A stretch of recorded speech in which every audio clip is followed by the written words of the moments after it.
elevate your spider curls for bigger arms. All right, guys and girls, I'm here on an incline bench, and an exercise that I've always loved and connected to are spider curls. And the reason is it's very close and, or at least similarly to me, related to a preacher curl, which is another exercise that I absolutely love for biceps, as you see me do it every workout. So with spider curls, what I like about it is it forces your arm in a fully lengthened or straightened position. And then when you come up, you're allowed no cheating. Now, I say that, but the whole reason that sparked this idea is Chad sent me a video of a guy on YouTube doing these. And he's like, what in the world is this? And I was like, he's trying to do spider curls. But it just comes down, guys, to people not understanding the biomechanics of how a bicep works. So I'm gonna step back and turn to the side. I wanna show you something. So what gets my bicep to contract, right, is wrist to shoulder. It's just that. It's flexion of what joint? Oh, elbow, easy. So that has to move in order for my bicep to contract, right? Well, what I see a lot of guys do is they get heavy weight here and they do this. Like I've been doing curls. Did my bicep contract at all? No, it stayed contracted and didn't move. Let me show you a little cool teaching technique. So you see this is a clip, right? I'm gonna put it in the pit of my elbow here. Now, watch this.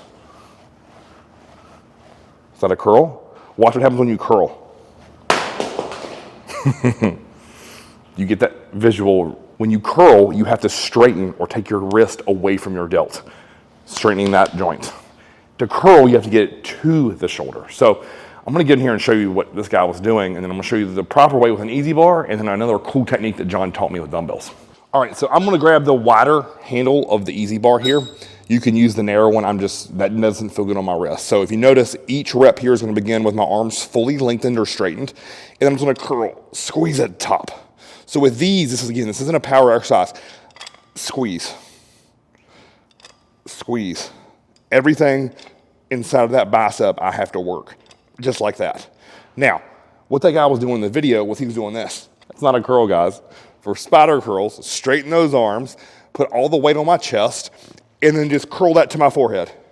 Just like that, fully straight, fully contracted. Fully straight, fully contracted. All right, so cool little technique. John used to call these smash curls. All we're gonna do is grab 2 dumbbells. I have 20s here today, and I'm gonna ram the head of the dumbbells together and curl up. So while I'm taking them up, I'm also running them east and west towards each other, trying to crush them together like we would do on, say, a hex press for chest. So position myself on the bench just like I did for the easy bar. And then I'm gonna smash the head of these dumbbells together, just like that, and then curl, 1, 2, all the way straight. 1, 2, all the way straight, just like that. Squeeze those biceps, driving them, the palm of my hand, I wanna think about pushing them together, even though they're not gonna be able to, just like that. All right, there you have it. Spider curls with an easy bar or the dumbbells smashed together. Both feel absolutely incredible. I would not do this first in line for your bicep exercises. So if you think about the totality of your arm day, I would not start here. This would be a great place to finish, or if you're gonna do, say, 4 exercises, do this 3rd or 4th in rotation would be how I would do that. You could do a top set and back off. It's not how I would personally like to do it. I would do more volume based on this approach. 3 or 4 sets, 10 to 20 reps. And just pump them 60-second rest periods. That's gonna be, in my mind, the best way to utilize this exercise. Now, again, a lot of people are gonna say, Chris, like you can't use a lot of weight here.